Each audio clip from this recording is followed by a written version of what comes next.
Hi, welcome back to part 2 of our Paschar Mentor interview series. I'm Via Lim, CEO of Paschar Consulting. The second agenda is academics and activities. What did you accomplish before applying? And joining me again are two of our brilliant Paschar mentors, Stacy, a Northwestern senior, and Seokhee, who will be heading to Dartmouth this fall. They've not only been through it themselves, but they now also guide students through the very same process. Let's start with the academics. What were your GPA and standardized test scores, and how much time and effort did it take? For me, I graduated with a 4.96 out of a 5.0 GPA during high school, and I took around 6 AP exams and also got a 1520 on the SAT. I finalized everything during my last year before early decision application, so I would say be patient and don't lose hope is the key factor. Okay, so I graduated with a 5.0 out of 5.0 unweighted GPA from high school, and I took 11 AP classes and 14 college-level high honors courses in high school, and I took 8 AP exams and scored 1550 on the SAT on my first try in the junior year summer, and I got 750 in reading and writing and 800 in math. Great. To summarize, you need an almost perfect GPA, of course, with more than 5 APs and more than 1500 on the SAT. These numbers are very average for Korean students applying to top US colleges.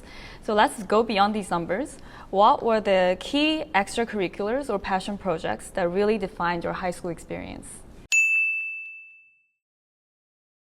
Yeah, for me, there were a few that really defined my high school journey. First, as I mentioned in the last video, I led the girls varsity lacrosse team.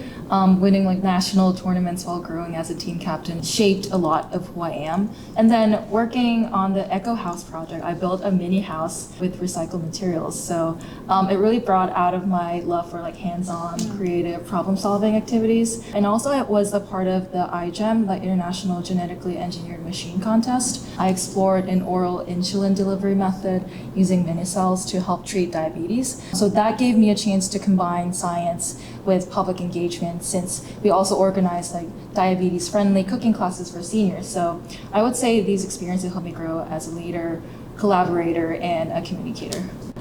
So one of my main passion projects was a research initiative focused on urban safety issues, especially in black ice.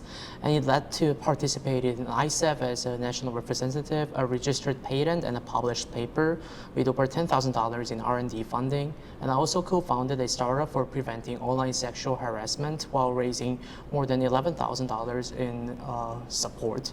And outside of research and startup things, I was a president of my school's broadcasting club for 6 years, and I was engineer there for 9 years from elementary school.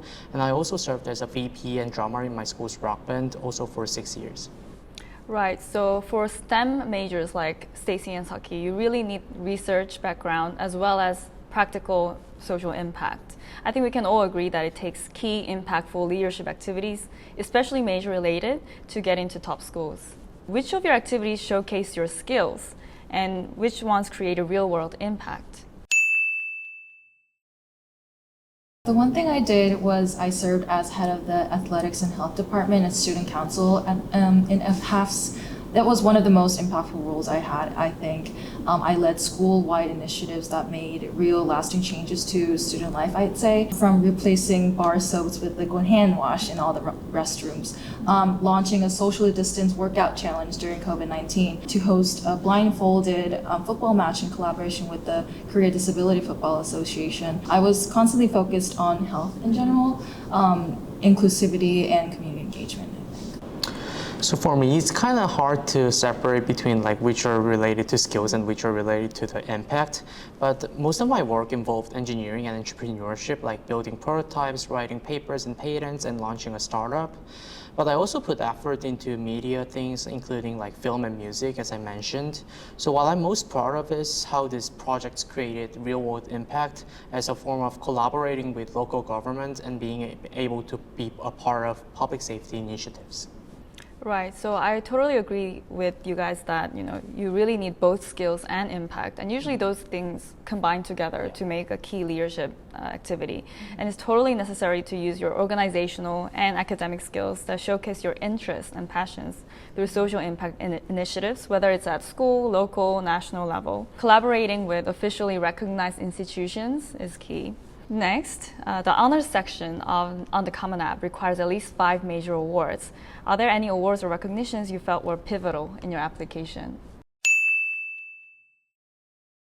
One award I think that stood out and that I've enjoyed the most throughout the process was receiving the grand prize at the national round of Odyssey of the Mind, representing Korea at the World Finals in Michigan. It taught me and my team creativity, teamwork, and problem-solving skills. And I also received the MVP at the National High School Lacrosse Tournament, which possibly reflected my leadership and dedication in the lacrosse tournament and in athletics in general. And for iGEM, although we were the only high school team competing in the college level synthetic biology competition, we earned a bronze medal and were nominated for several categories. I think that showed both academic initiative and global collaboration. So for me, I definitely think that the big one was Regener on ISEF, where I represented Korea at the national level, and also received a patent, placed in several startup competitions, and was a provincial representative in the National Science Contest of South Korea. And I also found multiple funded startups, one related to the project that got me into ISEF, and the other one was about online sexual harassment, as I mentioned. So those helped me validate the academic and creative work that I had done. Great. So we know for sure that awards at national and international levels are necessary to get into top US colleges. So next, major choices. How did you each choose your major based on your interests, of course? And when did you feel confident in that decision? For me, it felt like a really natural choice. So many of my high school activities revolved around health, wellness, and making an impact on people's lives. So from leading substance abuse prevention campaigns and organizing fitness initiatives as head of the student council, and also doing research and competing in iGEM on innovative ways to treat diabetes. These all didn't feel forced. I was genuinely excited to do them, and I think that is the natural course leading me to ultimately study biological sciences at Northwestern. So I actually applied to civil engineering major for most of the schools that I got in, including Duke, Northwestern, and Johns Hopkins, and at a few schools like Dartmouth and Harvey Mudd where they don't have the civil engineering program. I applied as a general engineering or engineering sciences major, and I'm still open to changing my major throughout my coursework in the college. Right. Yeah. So, always remember that you can always change your major once you get into the college. And it's really about finding a unique major that really fits into your profile. And, finding those unique majors to apply for each college is important. And you can also kind of switch around the majors as you apply. And, finding that major that fits your holistic profile is key. Managing grades, activities, and test prep wasn't easy, of course. So what time management strategies work for you, and what advice do you have for your mentees? I think having a short-term plan always helps me. Countless tests, activities may seem a lot to handle in the long run. But if you organize a short-term goal to a checklist in front of you, it gives you so much more sense of accomplishments whenever you take everything off. And it gives you the drive to tackle the next thing that's ahead. Okay. So I'd say break it into smaller steps, and that's always my advice. So actually, I really enjoyed everything I was doing back then when I was in high school. And what I did was to develop something I really like as part of my extracurricular activities. So doing everything was not that painful for me. But to be honest, I had a pretty tough schedule. I often pulled all-nighters, especially my freshman and junior year, and definitely didn't get enough sleep. Yeah, but I think what helped me was keeping my focus narrow, and actually I didn't have too much hobbies outside of my schoolwork, drumming and filmmaking, which were all included in my college applications, so I could pour more energy into my core projects that I really enjoy. Right. So yeah, putting time and effort into all of your activities, as well as your main interest or passion, is really important. And having those short-term tasks, time management is really important too. And I think everyone can tell by now that you guys are both overachievers. And thanks again for your insights and the guidance that now you give to many students at Paschar. They really aspire to be great students like you. And for those watching, remember that your activities and academics aren't just numbers, they're the foundation of your story. So join us in part 3, where we'll explore how Stacy and Seokhee package their stories and experiences into powerful applications.